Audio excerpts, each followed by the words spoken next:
दोस्तों रशिया ने ऑफिशियली ये कंफर्म कर दिया है कि वो Sukhoi 57 fifth generation stealth fighter jet अब जॉइंट प्रोडक्शन करेगा इंडिया के साथ में, जो बात डिफेंस एक्सपो इंडिया के दौरान ही हाईलाइट कर दी गई है। और रशिया ने कहा है कि इंडिया को इससे 3 फायदे होंगे। एक तो टेक्नोलॉजी ट्रांसफ़र की जाएगी, चाहे वो स्टेल्थ डिज़ाइन की हो, एडवांस एवियोनिक्स की हो, या इंजन टेक्नोलॉजी की हो, या फिर मेक इन इंडिया पुश की हो, जिसके अंदर HAL यानी कि हाल नाम की एक कंपनी है उसको भी इसमें भागीदारी मिलेगी। प्राइवेट डिफेंस कंपनीज को भी इसमें प्रोडक्शन और मेंटेनेंस का कॉन्ट्रैक्ट दिया जाएगा। इसी के साथ साथ एक्सपोर्ट पोटेंशियल, मतलब कि अगर इंडिया इसको बनाता है, क्योंकि इंडिया इसको इंडिया में ही बनाएगा आगे चल के, जिससे कि होगा ये कि किसी तीसरे देश को भी वो बेच सकता है। दोस्तों अफगानिस्तान के कुंडूज शहर से एक 13 साल का लड़का KAM एयर फ्लाइट RQ4401 के लैंडिंग गियर में बैठ गया, जो कि रियर साइड पे था, मतलब कि पीछे की साइड का जो लैंडिंग गियर था, जो टायर होते हैं जो खुलते हैं,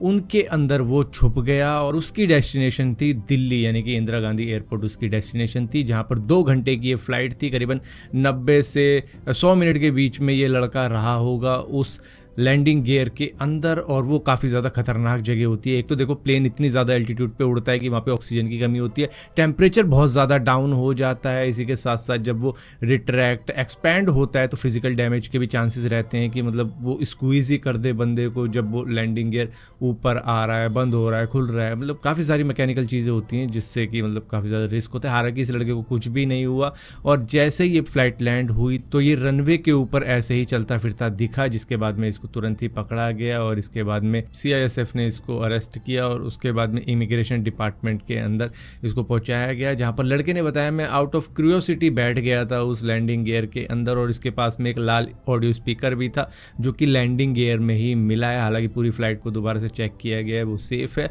और इस लड़के को वापस अफगानिस्तान सेम डे पर भेज दिया गया। मतलब ये कल का ये वाकया है जहां पर इसको दोबारा से वापस भेज दिया गया। लेकिन एक बात इससे सामने आती है कि भैया सिक्योरिटी का क्या? जहां पर ये लड़का बैठ गया लैंडिंग गियर के अंदर, वहां पर कोई बम भी तो फिट किया जा सकता था। तो मतलब यहाँ पर सिक्योरिटी का काफ़ी बड़ा रिस्क देखने को मिला है, जहां पर कुछ भी हो सकता था। अगर इसी तरीके से अफगानिस्तान के अंदर सिक्योरिटी का मामला रहा कि कोई भी आगे बैठ जाएगा तो रिस्क तो रहेगा पैसेंजर के साथ में। तो डोनाल्ड ट्रंप ने न्यूयॉर्क के अंदर UN जनरल असेंबली की एक मीटिंग रखी थी, जिसके अंदर कुछ मुस्लिम कंट्रीज़ के लीडर बुलाए गए थे, जिसमें शहबाज शरीफ भी एक थे। यहाँ पर बात चल रही थी गाज़ा कॉन्फ्लिक्ट को लेके कि अगर वो इसको सीज फायर करवा देते हैं ह्यूमैनिटेरियन क्राइसिस को लेकर, तो उनको नोबेल प्राइज़ मिलना चाहिए। मतलब ये नोबेल प्राइज़ पाने के लिए काफ़ी ज़्यादा बेकरार है। हर जगह कह रहे हैं कि किस तरीके से मैं पीस करवा दूंगा तो मुझे नोबेल प्राइज़ मिलना चाहिए, मेरा नाम आपने इलेक्ट करना है। तो इस तरीके की बातें हो रही है, जहाँ पर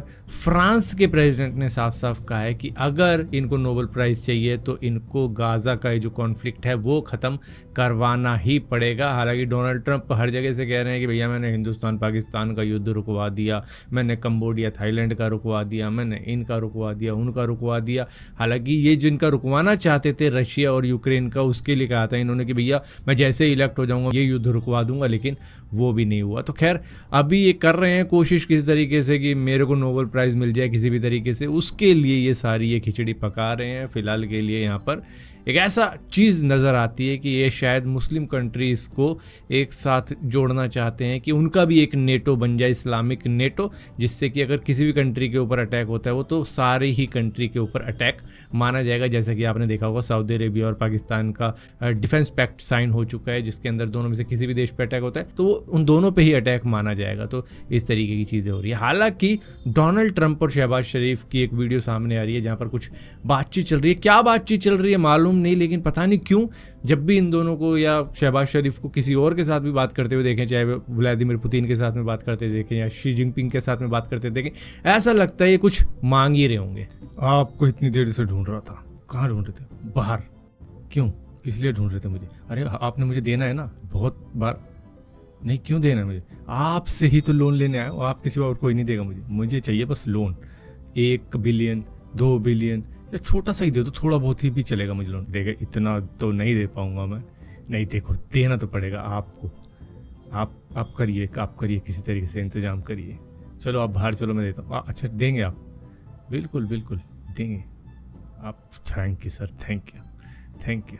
दोस्तों लद्दाख के अंदर एक प्रोटेस्ट चल रहा था जो कि थोड़ा सा वायलेंट रूप ले लेता है। दरअसल 2019 में जब आर्टिकल 370 हटाया गया था तो लद्दाख को यूनियन टेरिटरी मान लिया गया था, जिसकी वजह से अब वहाँ के लोकल लोग चाहते थे कि लद्दाख को स्टेट घोषित किया जाए और इसी के साथ साथ 6th शेड्यूल एक्सपेंशन भी उनको मिले। लेकिन ये प्रोटेस्ट कैसे वायलेंट रूप ले गया, जिसके बाद में आप देख रहे होंगे वहाँ के विजुअल किस तरीके से आ रहे हैं। दरअसल climate activist Sonam Wangchuk hunger strike पर बैठे हुए थे पिछले 14 दिनों से, लेकिन अब उन्होंने अपनी हंगर स्ट्राइक भी वापस ले ली है, इस डर के मारे कहीं ये और भयंकर रूप ना ले ले, जिसकी वजह से उन्होंने अपील भी कही है कि कोई भी वायलेंस ना फैलाए यहाँ पर।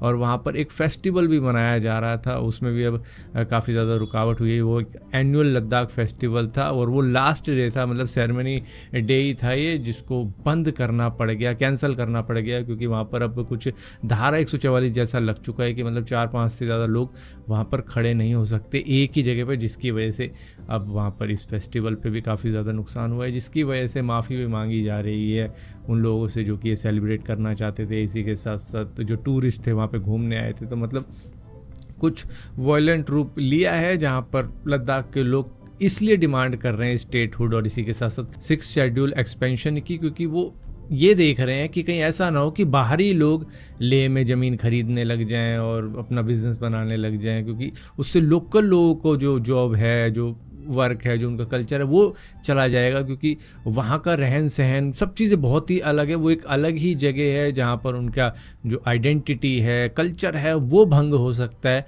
अगर बाहरी लोग वहाँ पर पहुँच जाते हैं, जो कि आप कई सारे स्टेट के अंदर देख रहे हो होता हुआ।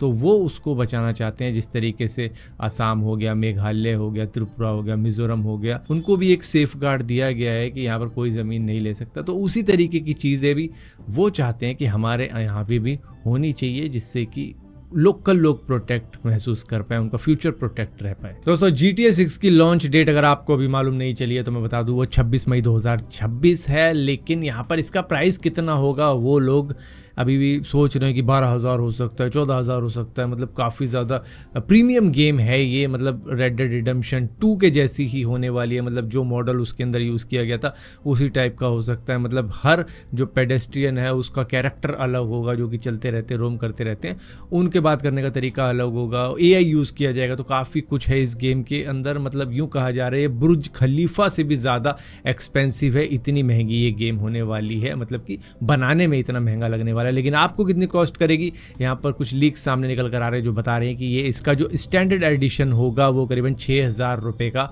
हो सकता है, जो कि ठीक ठाक ही है। मतलब ज़्यादा एक्सपेंसिव तो होगा, खैर स्टूडेंट के लिए कह सकते हैं कि एक्सपेंसिव होगा, मतलब 2,000 होता तो सही रहता। लेकिन ये जिस तरीके की गेम है शायद वर्थ करेगी 6,000 रुपये में भी। लेकिन आगे चल के धीरे धीरे जैसे जैसे लोग खेलने लग जाएंगे तो ये इसके प्राइस डाउन हो जाते हैं, क्योंकि आपने देखा होगा GTA 5 भी लोगों ने मतलब 500 रुपये में ली थी, इतनी सस्ती हो गई थी। हालांकि हमें तो फ्री में मिल गई थी, एपिक स्टोर का कुछ ऐसा सीन चल रहा था कि फ्री में मिल गई। तो उसी तरीके से वेट करना पड़ता है, मतलब कई साल, लेकिन फ्री में मिलती है, सस्ते में मिलती है, तो ये भी सस्ते में आएगी। दोस्तों पाकिस्तान ने अपनी टेक्स्ट बुक के अंदर मई में हुई एक छोटी सी इंडिया वर्सेस पाकिस्तान की वॉर के बारे में भी लिख दिया है कि 6 मई 2025 को इंडिया ने पाकिस्तान पे एक अटैक लॉन्च कर दिया, पहलगाम पे हुए अटैक के अक्यूज़ बनाकर हमको कि हमने ये करवाया। तो इस तरीके की बातें इस बुक के अंदर लिखी है, जो कि स्कूल की बुक है, जिसमें सब कुछ झूठ लिखा है कि इन्होंने इंडिया के कई सारे इंफ्रास्ट्रक्चर उड़ा दिए, एयरबेस उड़ा दिए, फलाना ढिमका, मतलब काफ़ी कुछ बता रखा है जो कि आप पढ़ सकते हो। जिसके बाद में ये कह रहे हैं कि इंडिया गया था US में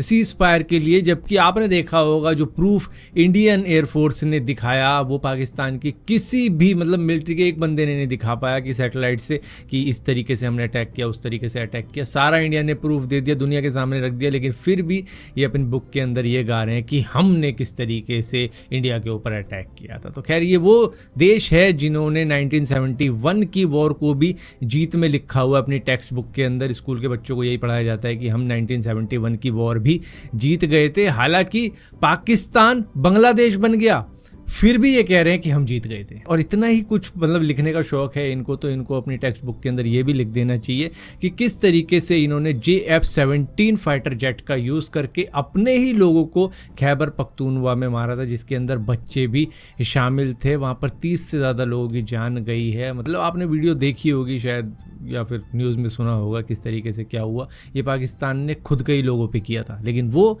इनके टेक्स्ट बुक में कभी नहीं लिखा जाएगा। मतलब कई सारे लोग तो ये भी कह रहे हैं कि अगर एशिया कप को लाइव टेलीकास्ट नहीं किया होता या ब्रॉडकास्ट नहीं हो रहा होता, न्यूज़ में नहीं आ रहा होता, सोशल मीडिया पे नहीं आ रहा होता, तो पाकिस्तान वहाँ भी क्लेम कर देता और इस तरीके से प्रोपेगेंडा फैला देता कि लगता कि एशिया कप तो पाकिस्तान ही जीत गया। हालांकि फाइनल अभी होना बाकी है। दोस्तों थाईलैंड के बैंकॉक के अंदर से एक ऐसा स्टनिंग विजुअल सामने निकल कर आ रहा है जो कि आपको शॉक कर देगा कि एक चलता फिरता रोड अचानक से एक बहुत बड़ा सिंक होल बन जाता है, वो धंसता ही चला जाता है। दरअसल ये रोड सैमसने रोड है जो कि बैंकॉक के अंदर मौजूद है और उसी के बाजू में वजीरा हॉस्पिटल भी है जहाँ पर उसको भी तुरंत ही खाली करवाया गया, क्योंकि जिस तरीके से ये पूरा का पूरा एक बहुत बड़ा सिंक होल बन गया है जिसके अंदर एक गाड़ी ऑलमोस्ट जाने से बची है और मे भी शायद आगे चल के गिर भी गई हो, क्योंकि इतना गहरा गड्ढा, इलेक्ट्रिकल पोल वोल सब उसके अंदर ही समा गए। और ये कैसे हुआ कैसे नहीं हुआ वो तो एग्जैक्टली किसी को मालूम नहीं है, लेकिन ये बताया जा रहा है कि शायद कोई पाइपलाइन थी वो बस्ट हो गई थी अंदर ही और उसकी वजह से पानी निकलता रहा और ज़मीन में मिट्टी इधर से उधर जाती रही और वो एकदम खाली जगह हो गई, जिसके बाद में कुछ इस तरीके का हाल देखने को मिला। और अब यहाँ पर इस हॉस्पिटल को खाली करवाया गया है तुरंत ही, चाहे जितने ही पेशेंट थे जितने ही स्टाफ थे उन सबको निकाल लिया गया वहाँ से।